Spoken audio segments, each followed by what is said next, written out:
Hi, my name is Troy and this is Catherine, and we're here to continue our discussion along about relationship dynamics and specifically manipulative or narcissistic abuse.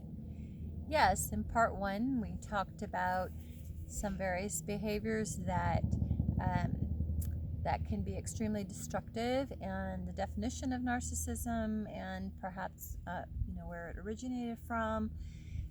In this video, we want to continue with those tactics that narcissists use.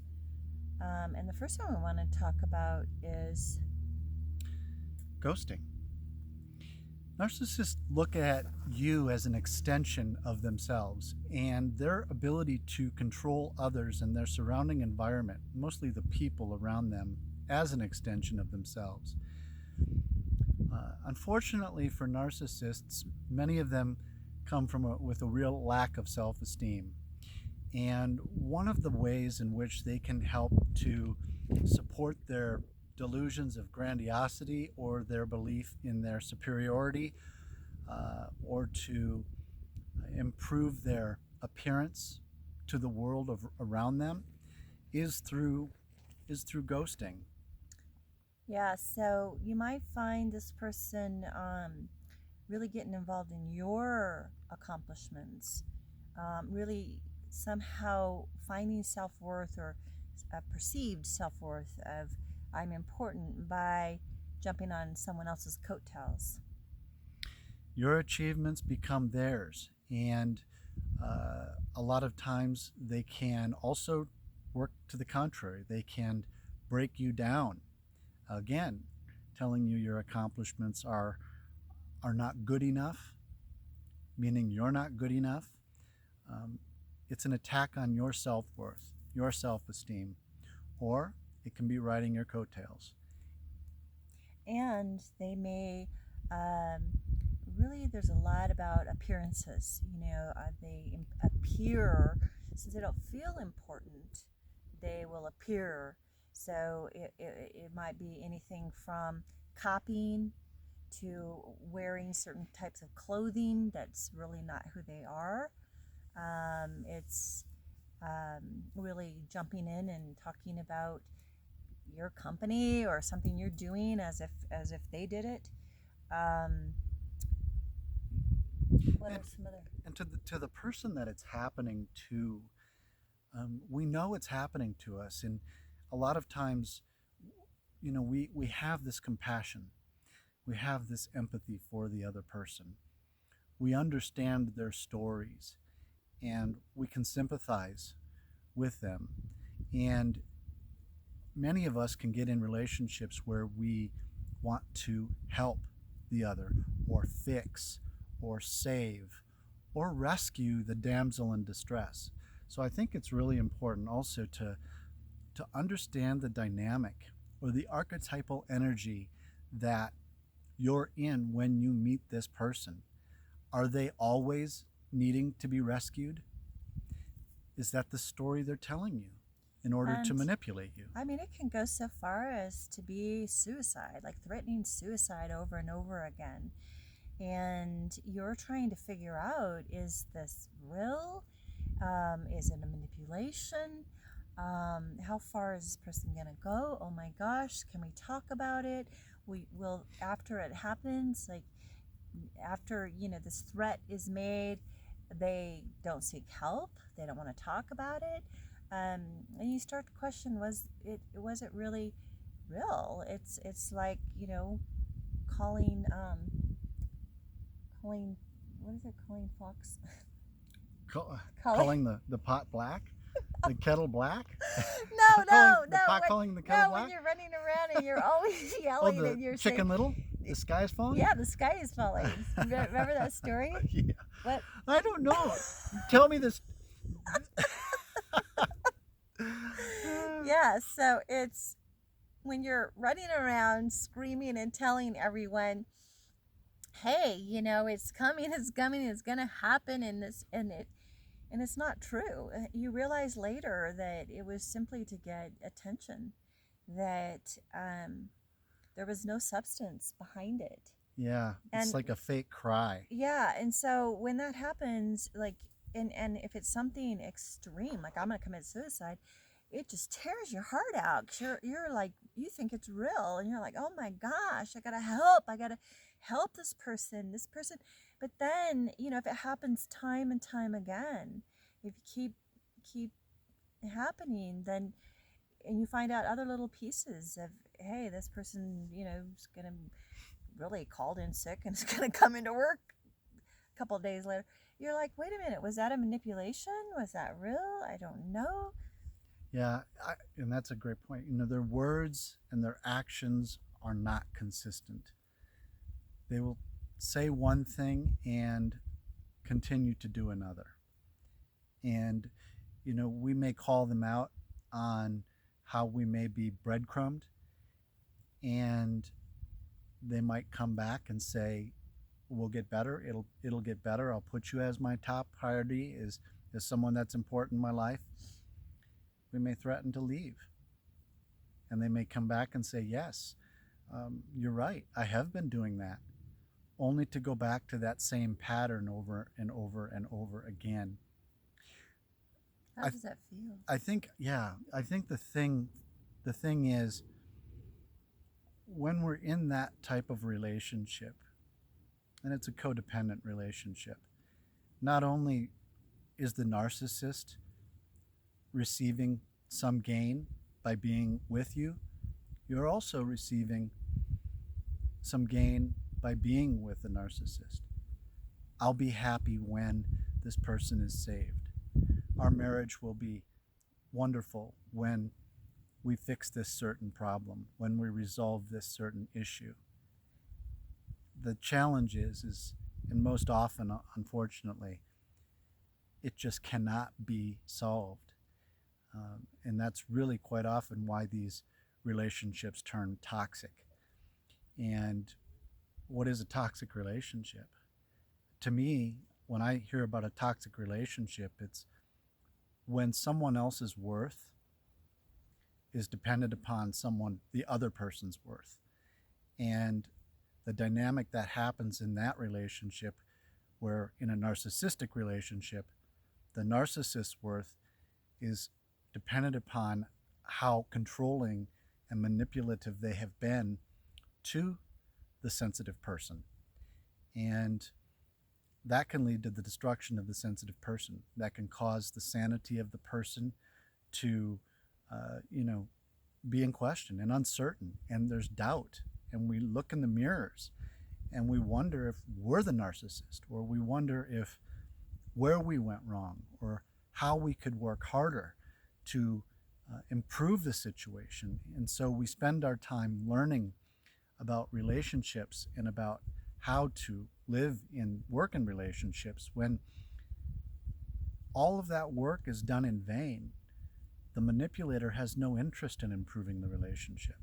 Yeah, and in fact, when it begins to fall apart, all the things that that person pretended to be or rode the coattails on, now they're, maybe perhaps they don't want to have anything to do with that. Anything that you are, or anything you were involved in, they don't want anything to do with that. So while when you were together, it may have seemed like you both were on this certain path and had certain ways of viewing the world, and you were one, you were together, you were in harmony on this. Suddenly you find out that this other person wasn't all about that at all. They were just all about following whatever you did.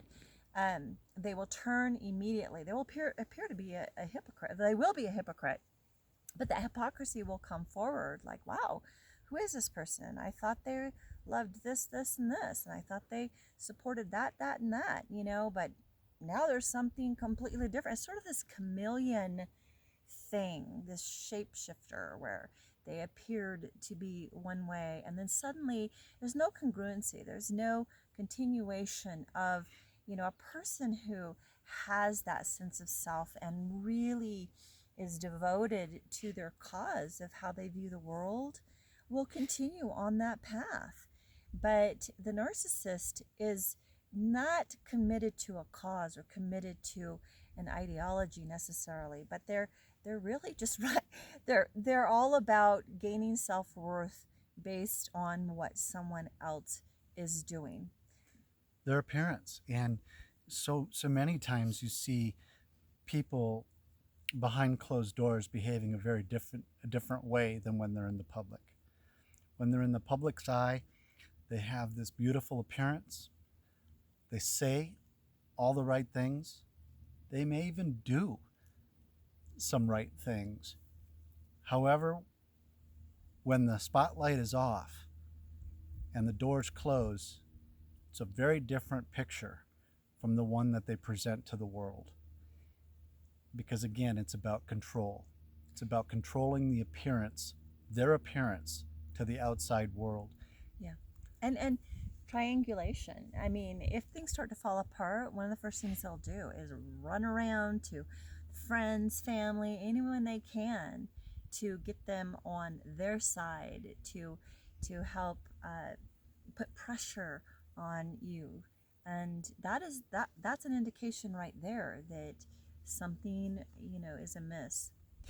Yeah, I know of a situation where the relationship was ending, and the other party took to the air and flew to many places, and really worked to garner the support to say, to present their appearance, their case, to garner the support of all of those that knew of the relationship. And that triangulation, that way of garnering support to cast blame again onto the other, saying, see, you're not this person, or you're not the person that you say you are. Maybe I'm not saying this correctly. Ultimately, it's getting support to prove the one that's being abused wrong, which is a very difficult place, and it was a very difficult place for this person to be in. And one of the saddest things that I've experienced in my life is when somebody, and this in particular is what narcissists do, when things are falling apart, they will pick on the weakest or the most vulnerable thing about another person, something they may be ashamed about, or they might be embarrassed about, or they might be sensitive about. Could even be anything from being bald to having some kind of physical ailment, or those places that, those intimate places where we feel a little vulnerable. And we've shared this with our partners because that's what we do. We let ourselves be seen. And the empathetic person would never use that to attack someone else. But the narcissist, that's the first mode of action, is to take that sensitive area and to use it as a means of attack. It's vicious. It's very cruel. And I've experienced it, and it was very painful. And it's meant to demean. It's meant by the manipulator to feel superior, to have that power over, and to control the emotions, knowing that that vulnerable area can be exploited anytime in order for that narcissist to feel self-esteem, that they're better than. It's an unfortunate thing, and there are so many areas, because when we're relationships, like you said, the goal is to create greater intimacy. It's to share our vulnerabilities. It's to share who we are in our relationships, and to feel safe and secure, and to have that trust that those insecurities, those vulnerabilities don't get attacked. Yeah, those are held sacred. And yeah, I always say that, what we'd like to do in this video series is we would like to continue on and give you some, our next video, we'll talk about stances. Stances. You want to talk about the stances? I think we can talk about stances, and I think also about boundaries. Yeah. And the crossing of boundaries, which is also an action that that manipulators and narcissists typically do is crossing boundaries and doing so in a way that over a period of time causes the abused to feel as if they're walking on eggshells, feel as if their entire life is not their own, that it's completely open to the other individual to do whatever it is they want with them. And it's a very damaging feeling when nothing within you is sacred. Not any of your personal items, whether it be a journal or phone or email or even being spied on through electronic means. When these types of things take place, it's an invasion of space and it's an invasion of your boundary. So not only, I think we talk about boundary setting and what we hold near and dear and sacred to ourselves, but also how do we go about and enforce those boundaries? Because it's one thing to have boundaries and it's another thing to enforce them, and enforce them in a way that supports your self-worth and your self-esteem. No, and good boundaries it's not an egoic, hey, I've got boundaries, and even though you're my partner, I'm not going to allow you to look at this or that. That's not what we're talking about. We're talking about respecting and honoring another person, that any behavior that would make them feel violated, that you're encroaching upon their personal space in a dishonorable way, in a sneaky way, narcissism's all about lies, a lot of lies. And so we talk about good boundaries is to honor and respect someone else. And we do have an upcoming video about healthy relating and kind of the pillars of healthy relating. And the middle of this ring of healthy relating is honor. So we will be addressing that. We hope you join us for our next video on the stances. The stances are, can you name them? Sure. There are 5 stances in human conflict: blaming, placating, super reasonable, irrelevant, and the 5th one that we strive for is congruence. And we will show you how these manifest in the body. And we'll stand up and show you some of these stances and help you understand, even take a look at yourself. Do you get caught up in any of these? Are you participating in any way? And anything else about those? Looking forward to it. Okay, great. See us next time.